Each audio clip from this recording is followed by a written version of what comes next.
Hola amigos, ¿cómo están? Seguimos dando noticias. Este NAMM 2020 no deja de sorprendernos. Ahora en este momento estamos en el espectacular booth de PRS, Paul Reed Smith, donde nos va a mostrar nuestro querido amigo Matt.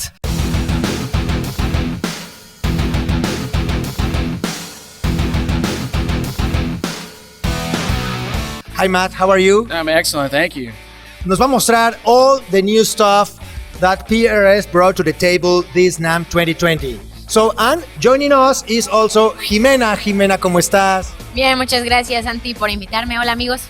Como saben, Jimena está patrocinada, es an endorsee para la marca. Entonces, she knows and she loves PRS. Okay, without further ado, let's begin, Matt. Where do we start? Yes, let's start with some of the SE models. So we'll start off, since it's our 35th anniversary going into 2020, introduce the Custom 24 35th anniversary. So our flagship model that Paul started with in 85, the Custom 24, now gets a bit of an addition to it with the two mini toggle single coil switches, which we've been doing in the core line for several years, and now we're going to bring into the SE line. So featured here on the SE Custom 24 35th. Also brand new will be the TCI Electronics TCI pickups. So yes, so something Paul has been whipping up in his laboratory. You know, the mad scientist that is Paul Reed Smith. So when you're splitting the single coils on these, you're getting a true single coil pickup. So something super exciting that we've been doing in core, and now are bringing into the SE platform. The Custom 24, the original Custom 24 was released to the market 35 years ago. 5 years ago. Unbelievable. Unbelievable. Yeah. It's incredible. Yeah, exciting. ¿Qué dices, Jimena? ¿Te gusta? Impresionante, ya es la primera, imagínate. ¿Qué fue lo que te llamó la atención? Pues me dice de las pastillas y cómo puedes tener el sonido de single coil. Aquí podemos ver que tiene el switch. Yo soy un fan de que puedas tener más combinaciones porque nunca sabes en qué situación vas a querer otro sonido. Es increíble. Highly versatile. Highly versatile. Yeah, bringing in not only being able to do the single coils, but now we have a even better single coil. Okay. And next, what we have next? We'll move over into the S2 line. So that's our midline line made in the Maryland factory, along with the core models. But doing some different processes in order to bring the cost down and effectively bring the price point down to offer a Maryland-made guitar at a lower price point. So new for the S2 line, which we're really excited about, are the 594 models that we've been doing on the core platform for a few years. Very vintage inspired instruments, and now being able to bring that vibe and tone into the S2 family. Yeah, it's incredible, no? Some McCarthy influence there. Absolutely. You know, I mean, it's yet another chance that we here at PRS and Paul himself being able to give some homage to Ted McCarty, who was truly a mentor to Paul early on. So I mean, we know Ted as a monster and innovator in the guitar industry. So True pioneer, amazing person who brought us so many models that we, will live forever. Classic. So innovator, and we still honor him. So, and only fitting that the 594 fits into the McCarty family. So being able to introduce them into the S2 line, you have the 594 single cut, so your classic vintage single cut model, also the double cut version, and then the McCarty thin line model. So all mahogany body, you get that real warm kind of sound to it, and then still with that vintage vibe, vintage sound. Yeah, so you have the regular double cut, single cut, and the semi-hollow. Well, what we call the thin line. Thin line. Yeah. It's incredible. The S2 line is damn good. Yeah, we I couldn't have said it better. But 2013 we introduced the S2 line. For so many years we had guitars and fans asking to to bring a Maryland-built guitar to the market at a lower price point. Yeah. So we offer the SE models for so many years, $800, $700, and then you're making a pretty big jump into the core line at $3,000, $4,000, $5,000. So you have this pretty big gap between those two. And this line is filling that gap. Absolutely. So the S2 line sits right in the middle, fills that gap. It's a Maryland-built, Stevensville-built guitar. Again, we do some different processes in order to cut some time and cut some costs, and that's how we bring it into the S2, the lower price point range. So being able to share models and characteristics and tones from the core line into S2 and even into the SE, that's just real exciting for us that we can offer things that people have loved from core and being able to offer down to the lower price points. Yeah, and now you have 2 steps before the core line. It's a little bit easier. Yeah, absolutely. Absolutely. And so you get into it through the SEs, you take your next step into S2s, another step into core, and might as well just take that last big jump into private stock and just go completely custom. Good library and all the stuff. Yeah. Okay. So moving on, what else you can show us? So let's talk about my personal favorite. Okay. Would be the SE hollow body models. Okay. So hollow bodies we have been doing in core in Maryland since the 90s.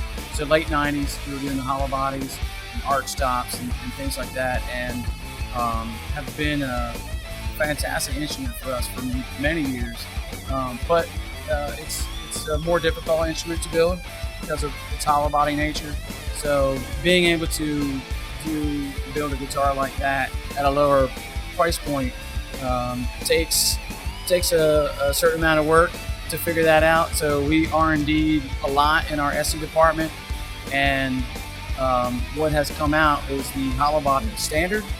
So your all mahogany body and your hollow body 2, much like the core line hollow body 2, maple top, maple back. And we couldn't be more excited to bring something like that into the SE line. So just a guitar of great value coming in at that price point. Yeah, it's incredible. Let's take a closer look of that guitar. So this one, the standard, and that one, the 2. It has binding on the interior of the F holes. Yeah, you have the down F hole. And some. You have the maple top. Yeah. So the figured maple veneer, but solid maple top, and also maple back as well. Very, very nice. Super cool. Super cool. SE line. In the SE line. Challenging. I don't know that I thought I would see that, but I've been a big hollow body fan for many years, and to be able to bring that in and offer it, you're getting more to the masses available to them. It's incredible. Yeah. ¿Y Jimena? Vente para acá, Jimena. Acá. Listo. ¿Qué te parecen, Jimena? Fenomenales, me encanta la diferencia de las 2 maderas, como podemos ver en el acabado de la gris y de la naranja, los burns. No sé, son impresionantes. Y el sonido, de seguro para los conocedores, yo creo que ha de ser algo único. Yeah, the sound and the tone, it surely is quite something. It's awesome. You start with typically your hollow body models, that jazz guitar, that's what you think of, but I do think that they do so much more than that. I mean, you can definitely take that into the rock world and get into rock sounds. Obviously, I think when you get into that neck pickup position on that hollow body, you're hitting those traditional jazz tones and jazz guitar sounds, but I think it does a lot more than that. Incredible. Bueno, Jimena, de lo que hemos visto hasta ahora, ¿qué te toca? Ay, no me pongas a elegir un... 2. Bueno, me encantó esa, no solo por el color, o sea, el acabado que sea un poquito sparkly, ya sabes, un poco bright, pero yo sé que el sonido de esas son, pero matadoras. Entonces yo elegiría esa hasta ahora, pero me pones... ¿No me la pones. esta? Ay, no. Incredible guitars. Both are freaking unique. It's Yeah. just so hard for him to just make me pick one, you know. I was playing with it. Okay, moving on. What else PRS brought to the table this NAMM 2020? Yeah, so we can stay in the SE line, and actually, so two old friends of ours, let's say the Mira and the Starla, make their debut into the SE line, which is super cool. Two models I've always loved.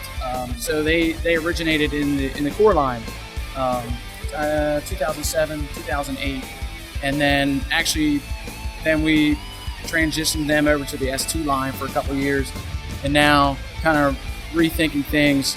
They fit so well into the SE family. It makes a lot of sense to do that. So introducing those two into the SE family, very cool. I think those two guitars do something unique, a little different than other models that we do. The Mira, so kind of no-nonsense guitar. I just think very straightforward rock guitar. You can take it to any gig and take care of business. And then the Starla has always been very much has its own character. Very cool guitar that I think does something different than really other PRS models do. It gets that real kind of chimey, kind of jangly sound. So you like your indie rock and some of your real more jangly type tunes that it does, and I think it does it so well. But it separates itself a lot. It has lots of character to it. Yeah, and if I recall right, there was a Starla with a Bixby. Starla with a Bixby, yeah, we did that in the core line, so it did have the Bixby for a while. Being able to go to regular stop tail bridge, bring some of the costs down, and able to bring it into the SE line. But yeah, definitely had the Bixby. That was cool. Okay, well, moving along, we have plenty of guitars. By the way, all of them are sold. The fire red burst here on the SE standard, the hollow body standard. One of my more favorite colors, the fire red. So, Matt, you were telling us about the Silver Sky, but also there's more to the core line. There's more. So one more core line, actually, we'll talk about the 35th anniversary Custom 24. Yeah. Much like the SE version that we talked about before, the addition will be the two mini toggle coil split switches on it. Okay. So you individually split the coils of each pickup, but also with some new technology that we've been doing, that you get that true single coil sound when you go into the split mode. Wonderful, wonderful guitar. The core line is awesome, and the finishes and everything. There are such a good taste in combining all the elements. Yeah, when it comes to the visual aspect, I mean, it's a hat off to all the workers in our factory. Not only do they build, on a mechanical level, but they're artists, true artists. Anything from the colors to the build, it's very artistic in how they go about their job. So it really, so much of it comes down to those guys. Yeah, and these are works of art, works of literary art. Playable works of art. Yeah, exactly. So Matt, I guess we had an excellent overview. Awesome. Thank you very much. Absolutely, we appreciate it. Awesome talking with you. Fantastic to meet you guys. We appreciate all your support. Thank you, man.